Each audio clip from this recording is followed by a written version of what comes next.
From the Mutual Studios in Washington, I'm Fulton Lewis, and that's the top of the news as it looks from here.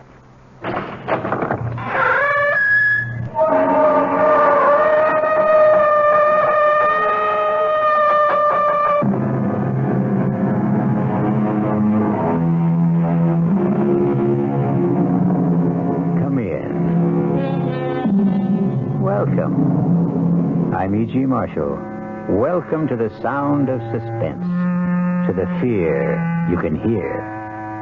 I have an unusual story about a father and son. You know, it is said that love and hate are two sides of the same coin. If this is so, Phil, the son, never believed it. His hatred blinded him to the extent that he lost all humanity and compassion for his father. This is Phil Coleman. It's not in the past. It's now. Every day of my life since I can remember. It was my mother's life, the life of my sister. It wasn't only his miserable life that was destroyed. It was all of us. My mother dead at 43. My sister, I don't even know where she is or what became of her. Now, look, Mr. Coleman, I can appreciate what you've been through, but if you won't take him, he'll die here in prison. Let him die.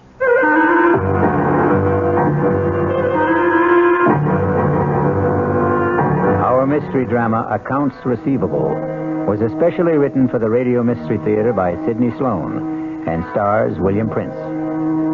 It is sponsored in part by Anheuser-Busch Incorporated, brewers of Budweiser, and by the Kellogg Company, makers of Kellogg's Special K cereal. I'll be back shortly with Act One.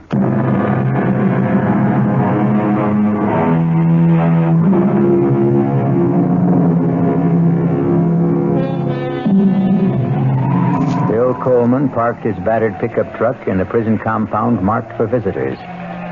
He walked 50 yards to the dirty gray guardhouse and presented his credentials to the stony-faced officer, who permitted Coleman to step out again into the rain and proceed toward the great, dirty granite complex, the maximum security prison for the state.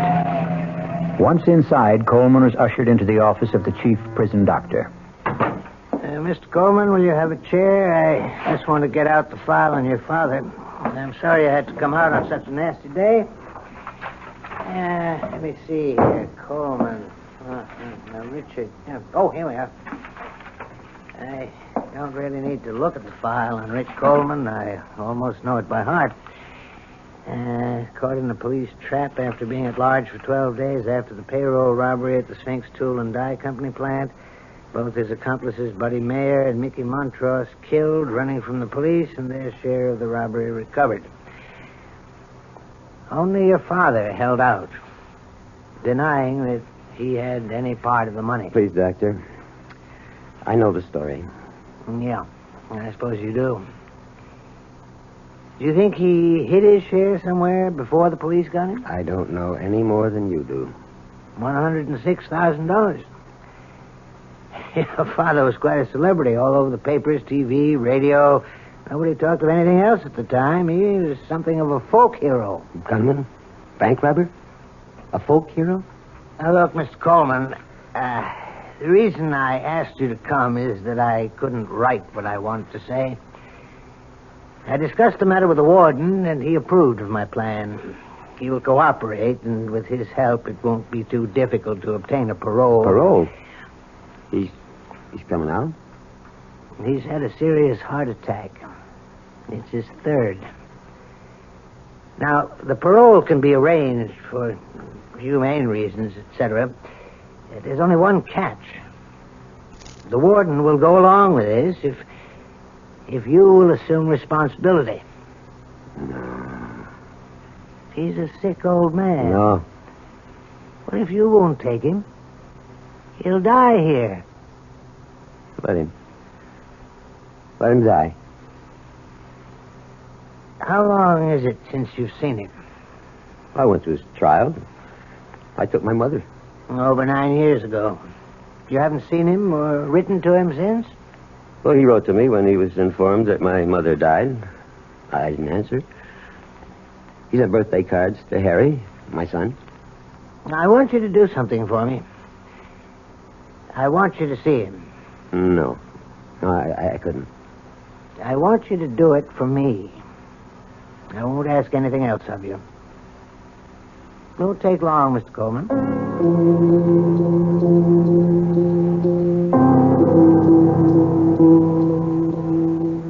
Rick? Rick? Think you can wake up a bit and talk? Oh, it's you, Doc. What do you want? I brought someone to see you, Rick. Hello? Rick? Who is it? It's your son, Rick. He's come to see you. Phil? You? Yeah? Yeah, Rick. How are you feeling? I feel fine. I've been a little under the weather. How's the kid? Oh, Harry's fine. He's going to school. Fine. Nina, how's she? I only saw her that one time at the trial. Oh, she's okay. She's getting on. Hey, Phil, I wonder if, when you get back, would you send me a picture of Harry? Oh, yeah. I guess so. I'd appreciate that. Sure. Sure, I'll send you pictures. Well, only, Phil, if you don't mind, I'd like to have my grandson send it.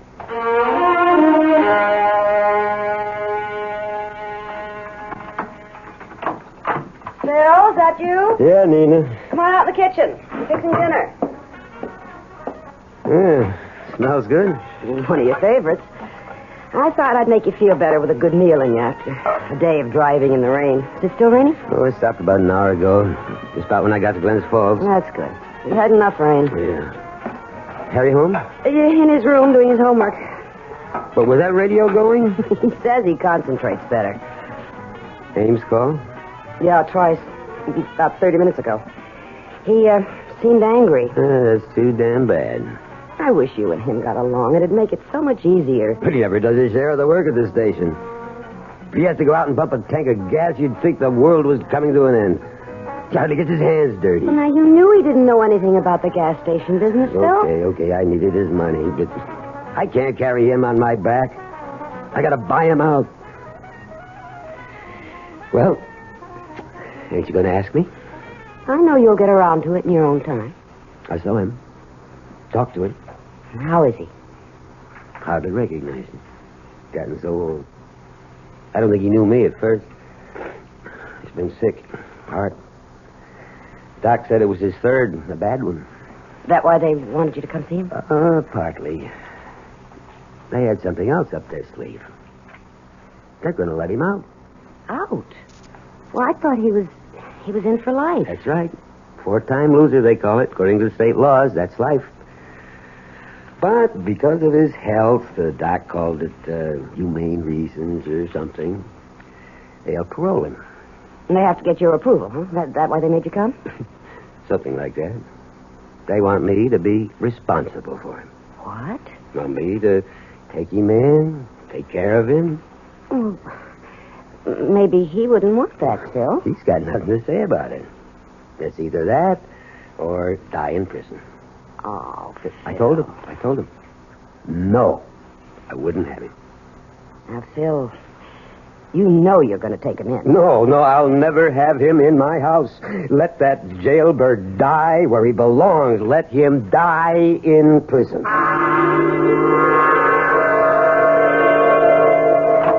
Had this hot tip in the 7th. Sketch. Just a minute, Lou. Can't you see I'm busy, Coleman? Oh, anyway, so what happens? I plunge. I put 20 on his nose. Sketch, cut it short, will you? I want to talk to you. Lou, I'm sorry. I'll have to continue this later. Boy, have you got a nerve. Your damn telephone call's so important you can't wait on a customer. That punk, I knew he was there. Give me $2 worth. I'm trying to discourage customers like that. Looks like you're trying to discourage all of them. We're losing people every day to Ray Damon at the People's Corner. Good. Why don't you buy me out and go join up with your buddy Ray? You make me very happy. I can't talk to you anymore without getting into a fight. I want out, Coleman. I want it quick. Buy my half of the business and run things your own crooked way. Crooked? What are you saying? I'm wise to you, Coleman. I've known about you for the last 3 years. What? I should have known it 4 years ago. I could have avoided all this. Avoided what, Ames? Okay, buddy, if you want it cold and clear like a weather report, your father's a jailbird. Go on. Why should I go on? You get what I mean. No, I don't. I'd like to have you spell it out. All nice and slow. You know the old saying, like father, like... You're the lowest scub I've ever known. To lay on me about what my father's done. I've never cheated you out of one lousy cent. I put up with you, split even with you for 4 years. You haven't done 5 cents worth of work. This does it. I want you to get up 15 grand by the end of the month and buy me out. I'm seeing Clark Wetley at the bank tomorrow morning. As for you, you don't have to come around here to use the phone in the men's room. You just stay home. I'll send you your cut. Now get out of my service station.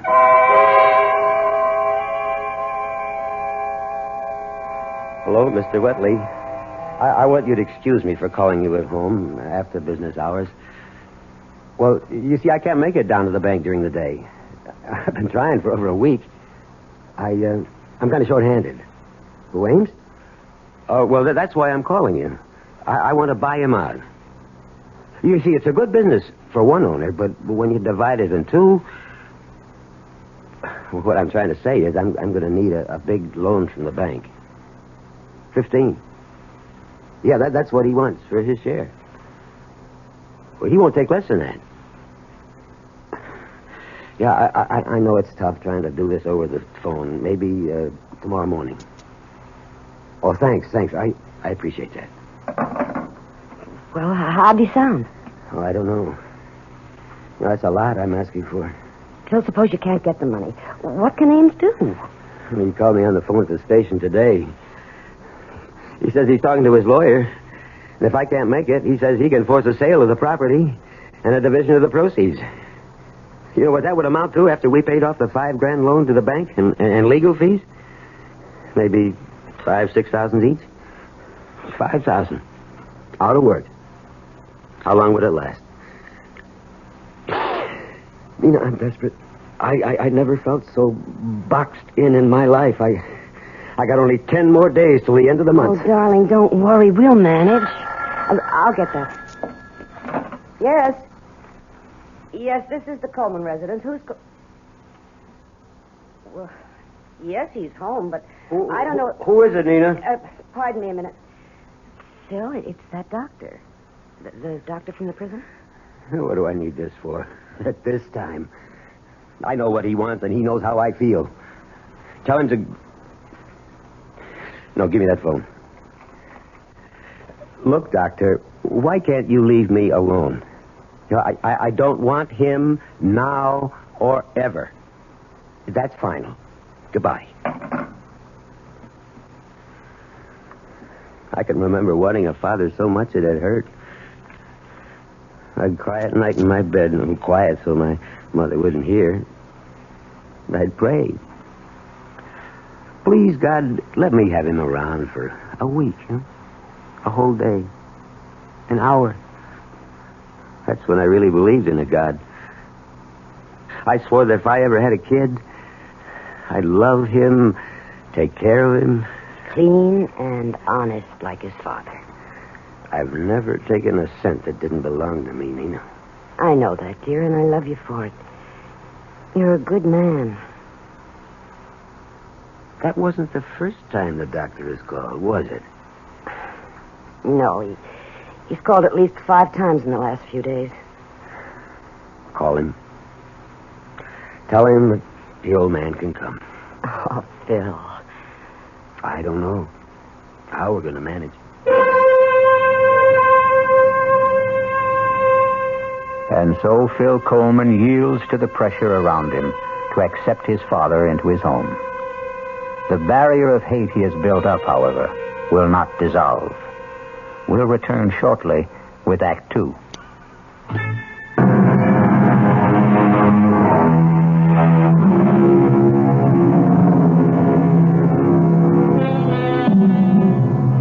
The first of the month has come, and Phil Coleman has not been able to raise the money to buy out his partner. Another event is taking place which brings him no joy. His father is coming today to become a permanent member of the household. It's them, Mom. They're here. It's Dad's pickup truck for Grandpa. Harry, take it easy. You know how excited you get about things. Now remember, he's an old man and he's been very sick. I know. Mom, I'm really glad to see him. Well, go open the door. Dad's carrying the suitcase. Welcome, Grandpa. Here, let me take this suitcase. Dad, I'll show him to his room. Well, come in. Don't just stand in the door. Sure. Thanks. Let me take the suitcase. Huh? Oh, yeah, here. Follow me, Grandpa. I'll show you where you bunk. Harry, take it easy. Give him a chance to catch his breath. You want to sit down, Rick? Okay to sit, Phil? Sure. If you want anything, coffee or tea or anything. I ain't allowed to drink coffee. Oh. Well, if you're tired, No, I ain't. You can go to bed. Don't sit up to be polite. I ain't tired. Oh, Nina, I'm going down to the station. I got a little work to do. Well, Eddie called up at 7 when he closed up, Bill. What's the point of going there at this hour? Well, today's the first of the month. I thought I'd pay my bills. Some people do, you know. Phil, your father just got here. I got bills to pay, Nina. How about a game of checkers, Grandpa? Homework, Harry? I did it this afternoon so I'd have a chance to spend some time with Grandpa. How about it, Grandpa? I'm going to show you how to play that game. I was a champ at it.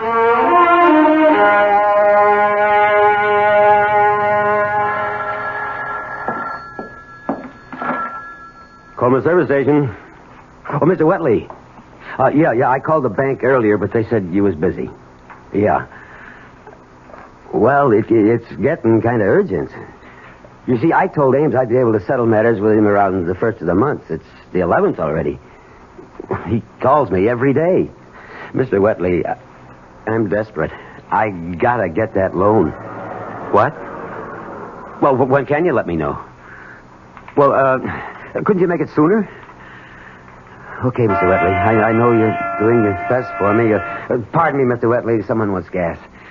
Please call me as soon as you know. Thanks. Goodbye. Coming. Oh, I'm sorry to keep you... This the way you do business, Coleman? You're going to run this joint into the ground in 3 months. Oh, I'm sorry, but Eddie's out to lunch. Or something, Skitch. Mr. Ames to you, Coleman. Fill her up. Sure. Reason I dropped by, Coleman, my lawyer's drawing up papers to dissolve our partnership and... Well, I was just talking to the bank when you drove in. Good. When are you getting the cash? Soon. What does that mean?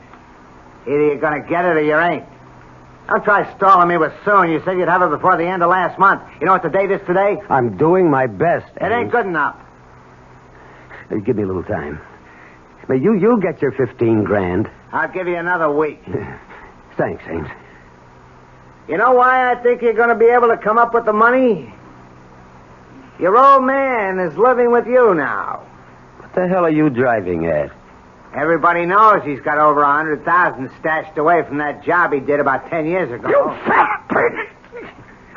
I'll pull you out of that car. Oh, my God, you're choking me. Okay. Now get out of here.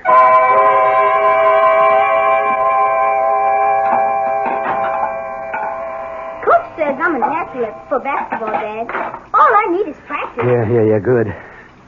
Nina, you know I got to get back and relieve Eddie for dinner if the meal ain't ready. It's all ready, Phil. It's all ready. Rick, food's on the table. Thought I'd join you for grub. I don't want to cause no trouble. Sit down, Grandpa. There was a man here to see you today, Rick. See me? Mm-hmm. Can't imagine who'd be coming around to see me. Maybe some old cellmate. Phil. Guess maybe Phil's right. One of my old buddies.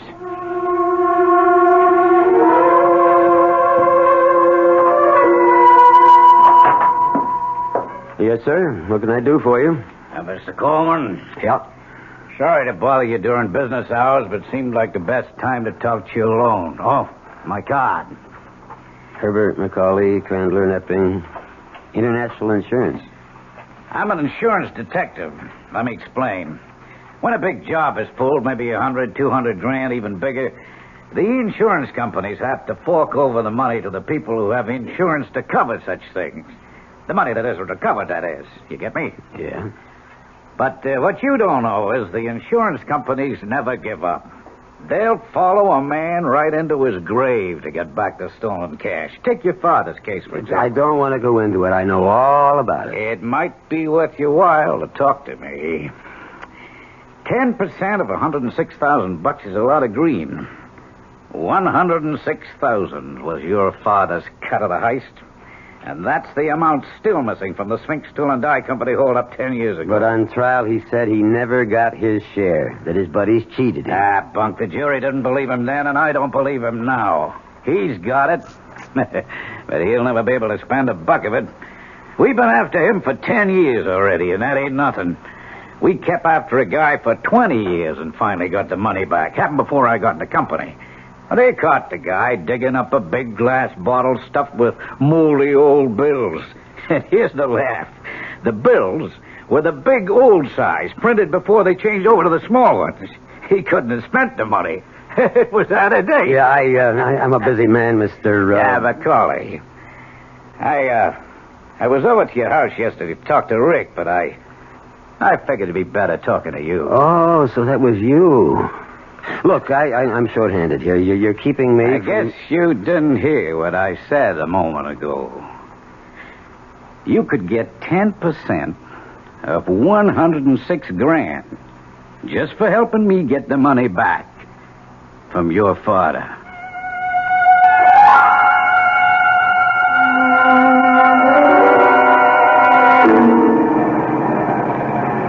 Okay, now, what's the big mystery? Where's Harry? Didn't go to church last Sunday either. No big mystery, Phil. He's out with the boys practicing basketball. So you have to practice today? It's the only time the basketball field or court or whatever they call it is available. So the little stinker thought he was going to get away with it, did he? Oh, now don't be too hard on him. He's a good boy and he works very hard at his schoolwork. Oh, I know. I used to go AWOL Sundays whenever I could as a kid, play basketball. Used to make my mother sore. Once she came right out to the lot where I was playing and grabbed my ear and walked me 3 blocks like that to school. No, I ain't mad at him, but I got to make a little fuss to show him my feelings. Okay, Nina. Now, don't make a big thing out of it, huh? Think he's home yet? Well, he wouldn't be this early. Got your key? Well, the door isn't locked. Your father's home. Well, Harry, you're home. Hello, Mom. Hi, Dad. This is Mr. Kanaki, my gym teacher. Hello, How do Mr. you Coleman. do? I'm sorry to bother you, especially on a Sunday, but... Anything wrong? Well, Mr. Coleman, let me tell you that I know Harry's a good boy and an excellent student. And nothing is going to be done to spoil his record. Well, what are you driving at, Now, Mr. don't lose your temper, Phil? Mr. Coleman. It's just that Harry and 2 other boys have been playing basketball in the school gymnasium on Sundays. Well, what's so bad about that? Well, they had to break into the school to use the gym. And now, although they're all 14 and wouldn't be prosecuted for criminal action at that age, breaking and entering is a serious matter. Breaking and entering. And when we found the locks jimmied last week, we set a trap this Sunday. And what do you intend to do? Oh, well, frankly, we are not going to do anything. But we expect that the boys' parents will exert some sort of influence to keep this from recurring. You've talked to the other parents. Oh, yes, on the phone. 3 boys caught busting into the school. You call and tell the parents of the other 2 kids about it on the phone. But Harry's folks get a personal interview. Why? Well, you see, this is sort of difficult to explain, Mr. Coleman, but... Maybe I can help you. Wait, Phil. Harry, you go to your room. No, he better stay right here. Sit down, Harry. Now, Mr. Kanaki, I'll tell you why you came here to talk to me, personal-like. You know the name Coleman for a long time, don't you? Read about it in the papers? Well, really, it was your son who revealed that Rick Coleman was his grandfather. He turned in a theme last week to his English teacher, Mrs. Margolis, which rather shocked her. He used bad words? Oh, no, that wasn't it. He seemed proud of the accomplishments of his grandfather, extolled his talent, so to speak. Now, aren't you making a lot more out of this than is really there? Well, I told Mr. Gilchrist I didn't want to come here, but he insisted. It seems that he wanted to know about your father, Mr. Coleman. We understand that he's living with you. You think he's been a bad influence? Oh, I'm trying not to make any judgments, Mr. Coleman, but I expect you will. And now I think I've said enough. Please excuse me for spoiling your day. Goodbye. Keep your nose clean there, Harry. Bye, Mr. Kanaki. Go to your room, Mary. Yes, Dad. I got a lot of homework anyway. Well, what are you going to do, Phil? I don't know. But I'm going to start out with him. With Rick.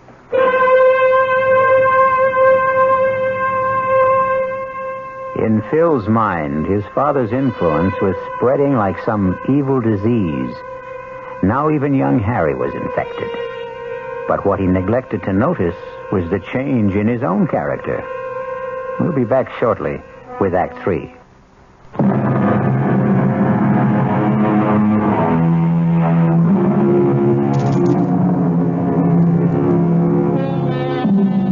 Despite Phil's resolve to speak to his father immediately, so many other matters converged on him that it was several days before he had time to get Rick alone for the soul-searching talk that he envisioned. Strangely enough, the conversation, when he finally got around to it, took an entirely different course. Come. Rick, you busy? Doing what? I've been expecting you for the last couple of days. Harry said you wanted to talk to me. Yeah, but I've been busy. I've got lots of troubles. I'm only one, huh? Well, you want I should pack up and... What are you talking about? Only place I gotta go is back to Stir. Now that the kid gets wrapped with a charge of breaking and entering. Figure this is it. Time for me to pack Well, up. why did you give him all the stuff on you? The story he wrote for his teacher about your life. He told me he was going to write it. He asked me for help. I told him don't do it. It'll get you in trouble. So he goes down to the library. And they let him see the old newspapers and microfilms. Oh, so that's how he got it. Ask him. No, I believe you. First time in your life, I felt. What? That you believe me. Yeah, maybe. Rick, you know Macaulay, insurance detective? Him. That old troublemaker. First couple of years I was in Stir, he was practically my only visitor. Yeah, well, he came to see me with something on his mind. Don't tell me, I know. That old story, huh? That dough was supposed to be my cut. They want it. They're willing to pay me to help them get it. He offered you 10%, right? That's right. What'd you tell him? Listen, I got to explain something to you. You told him you'd go along. You get the money, didn't you? Look, Rick. You'll never be able to spend it. I'm desperate for cash. I need $15,000 to pay off my partner, to get him out of the business. I know. Harry gave me all the details. And if he forces a sale to dissolve the partnership, I'm done for. We both won't get what the place is worth. And I'll be out of work. What can I do? Look, the bank is holding back on lending me 15. But I could get 5. Give me the money, Rick. Oh, boy. That's a laugh. You've never done anything for me in my whole life. Now's your chance to pay me back for the kind of childhood and life I've had because of you. Hold on. I'd like to help you if I could, but I can't. Why not? Because you want to hog the whole $106,000 for yourself? You think that? Yeah, Macaulay does too. I haven't got the money. You know where it is? No. I said at the trial I didn't get my cut. They cheated me. Yeah, they said you were lying then. I told the truth. You're lying now. Okay. Suppose I'm lying. I'm not giving up that money because there ain't no money.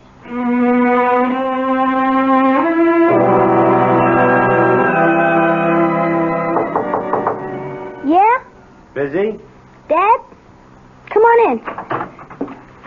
I didn't want to bother you, Harry, if you're doing your homework. Nearly finished. You want to talk to me? Yeah.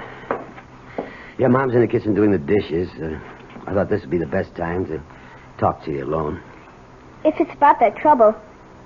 You know the Sunday basketball business? Don't worry.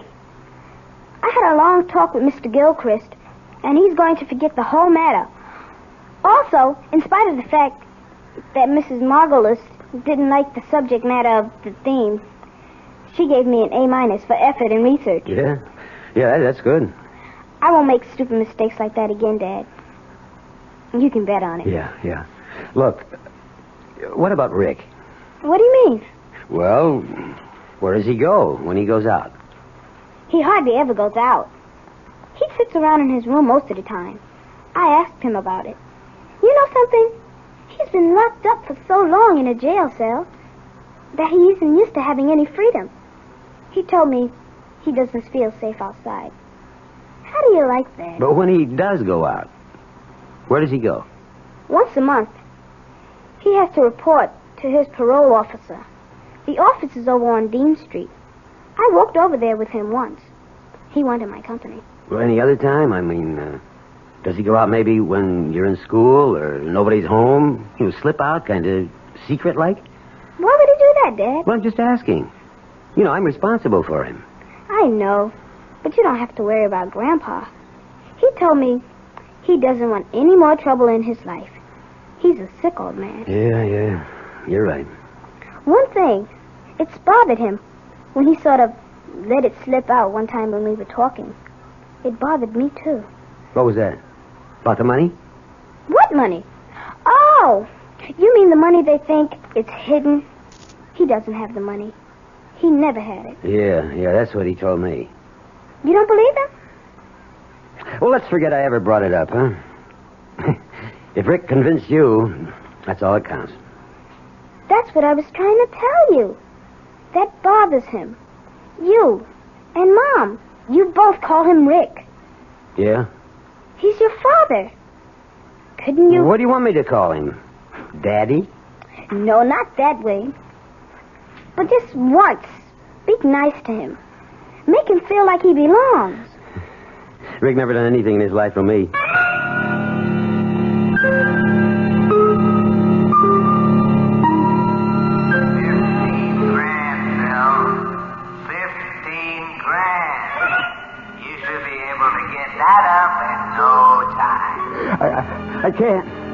I can't. The bank says I gotta get more collateral. Everyone knows he's got over 100,000 stashed away.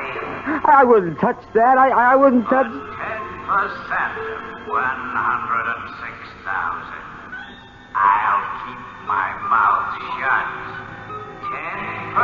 10%. That's fair. I wouldn't touch that dirty money. Take the money. All of it, Bill. It belongs to you. I stole it for you. 106,000.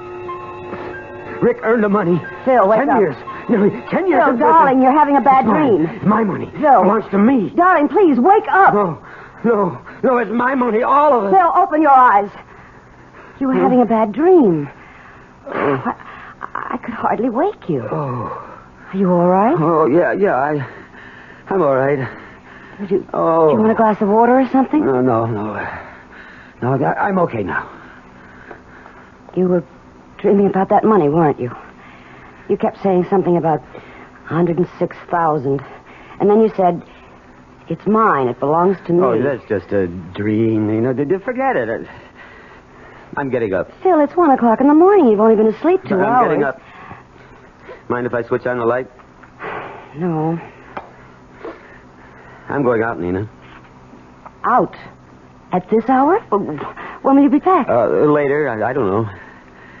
I don't want you to say anything to Harry about this. Or to anyone. Understand? No. But I won't say anything if you don't want me to. Well, I'd like to explain, but there's no time.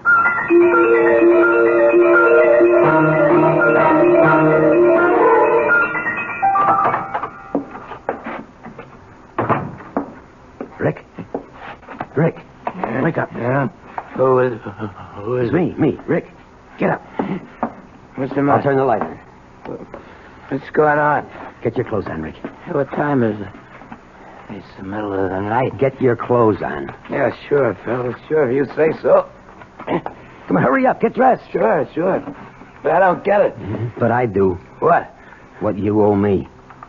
Oh, you mean for room and board? Oh, sure. Look, Rick, I don't want to play games with you. I want the money that you hid away for 10 years. You owe it to me, and I need it. You really think I got it? You really think I got it? I will... Get up! Get up! Don't you laugh at me. Don't you ever laugh at me. I wasn't. It just struck me that you believe I got that loot stashed away someplace, just like everybody else. That's right. And I want it. Now, you and me are going to go where that money is. Phil, tonight. I swear I ain't got it. I never had it. Get out. Come on, get out. I told you the truth, Phil. You never told the truth in your whole rotten life. But you're going to come clean with me now, Rick. We're going out tonight, and we're going to get that money. All of it. Phil, you're acting crazy. It's mine. That money. You owe it to me. It's kind of like what they call accounts receivable. It can't work, Phil. It can't work. Why not? Because there ain't no money. There never was. I never got any. Rick, you all right? Yeah, just fine. Well? Okay, let's go. You win.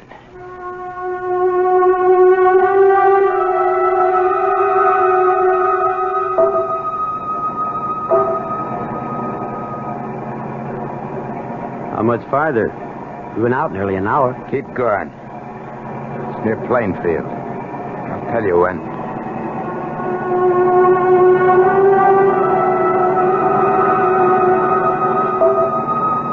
We're 5 miles past Plainfield. It's near here. I'll recognize it. I see it. Stop. Stop here. Okay. Now where? Here. See this here path? Up to the top of the hill. Wait till I get the shovels out. You feel all right? Sure. Let's go. It's not easy climbing up ahead. Keep going.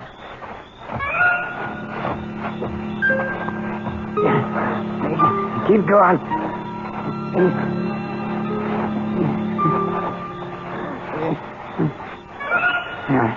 Here.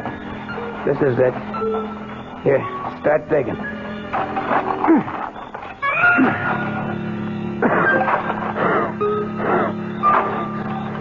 You sure this is the right place? Rick, you hear me? What? You all right? I was asking you if you could have been mistaken about the spot. What? The spot where you hid the money. Oh, no mistake. No. Down over 3 feet now. Deeper. Okay. I'm getting pushed. Give me a shovel. I'll help. No. I'm okay. Give me a shovel. Give me. Sure. I don't know why you want to. You're too weak to do much. Here. Want to know why I want to dig? Why? So, sorry for what I done to you. Why you want to dig, Didn't Rick? give you nothing in your whole life. I'm really sorry for what. I was rotten to you. You know why I want to dig? No, why? Because I'm digging my own grave. Hey, Rick! Rick, what is it? Put me down. Put me down.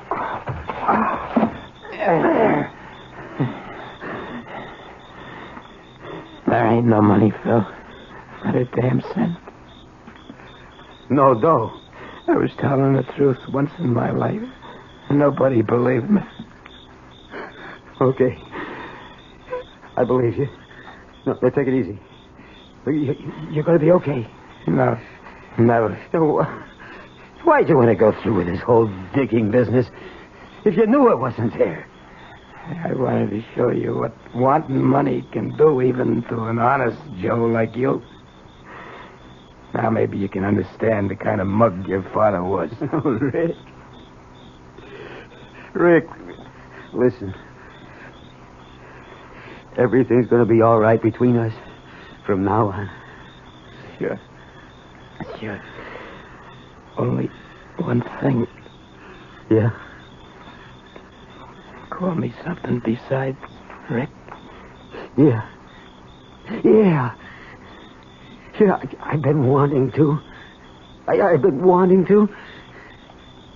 That easy for me to say it. Pa? Pa? Get well. Don't die, Pa. Thanks, Phil. Thanks, son. Pa! Phil Coleman searched for a father all his life and lost him at the moment of finding him. I'll be back shortly.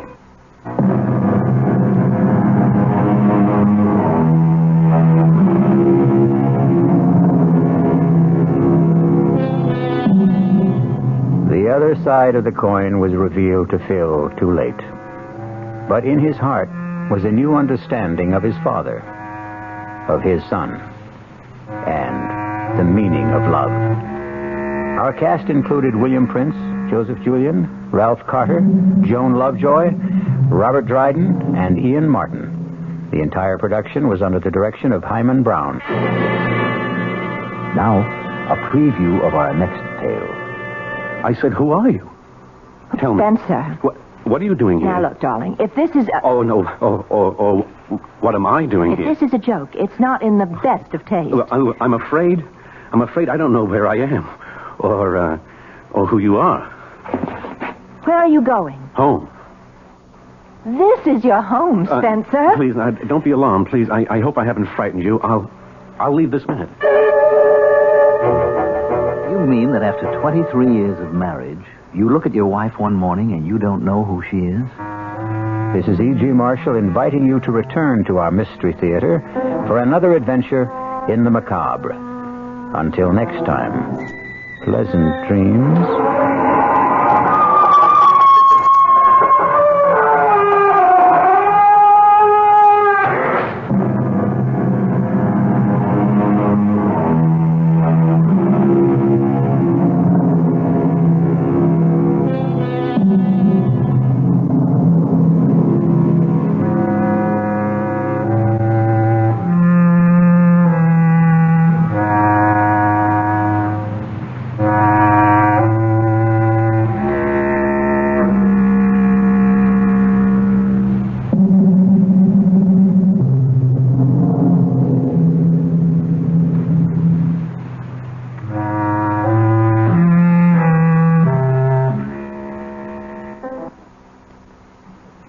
The preceding Mystery Theater program was furnished by the CBS Radio Network. This is WOR New York, an RKO General Station, your station for news as it happens. Your dial is set for the latest international, national,